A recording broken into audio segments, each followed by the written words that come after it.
बिस्मिल्लाहिर्रहमानिर्रहीम।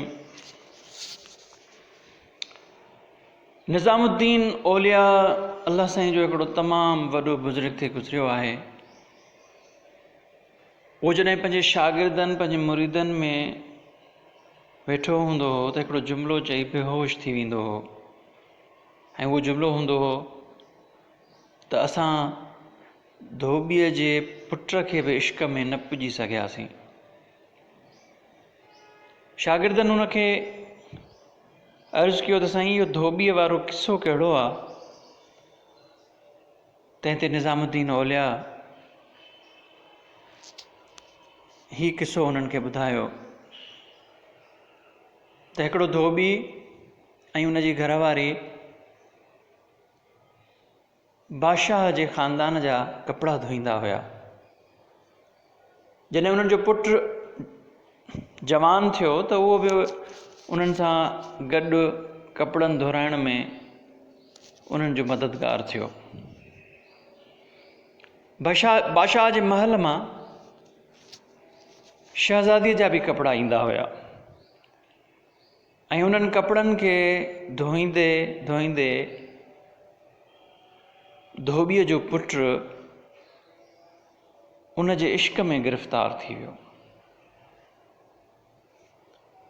ऐं पोइ उन्हनि उन जे कपिड़नि खे तमामु ख़ुशि असलूबीअ सां धोईंदो हुयो ऐं तमामु सुहिणे अंदाज़ सां उनखे तह कंदो हुयो।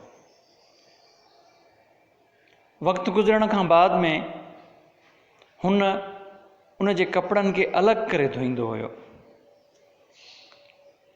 ऐं हुन ते वधीक वक़्तु ॾींदो हुयो, वधीक ध्यानु ॾींदो हुयो। इहा ॻाल्हि हिन जी माउ महसूसु कई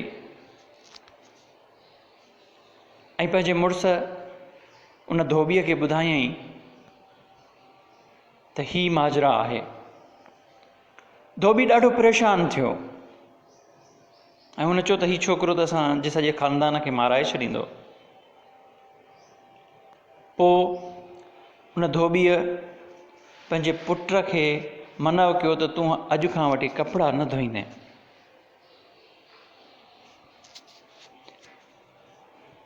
धोबीअ जो पुटु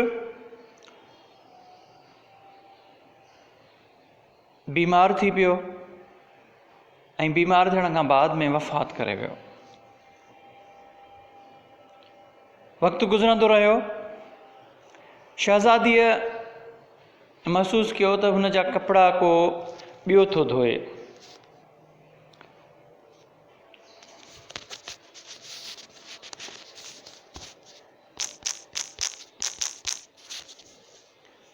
छो त हुन जे कपिड़नि जे तह करण जो अंदाज़, धोइण जो अंदाज़ मुख़्तलिफ़ हुयो। इहो फ़र्क़ु हुनखे वाज़े महसूसु थियो ऐं उन धोबीअ जी घरवारीअ खे घुरायो ऐं उनखे चई त मुंहिंजा कपिड़ा केरु धोईंदो आहे? हुन चयो मां धोईंदी आहियां। हुन चयो यको तूं ई धोईंदी आहीं? बिल्कुलु मां ई धोईंदी आहियां। त हुनखे कपिड़ा ॾिनई, हुनखे चयईं त हीउ मूंखे तह करे ॾे, त उहो तह न करे सघी जीअं अॻु में तह थियल हूंदा हुया। उन ते शहज़ादी हुनखे चयो जी सच ॿुधाए मुंहिंजा कपिड़ा केरु धोईंदो हुयो अॻु में ऐं हाणे केरु धोईंदो आहे? उन ते उन धोबीअ जी घरवारी रोई ॾिनो ऐं हुनखे सॼो माजरा ॿुधाईं। इहो माजरा ॿुधण खां बाद में शहज़ादी उथी ऐं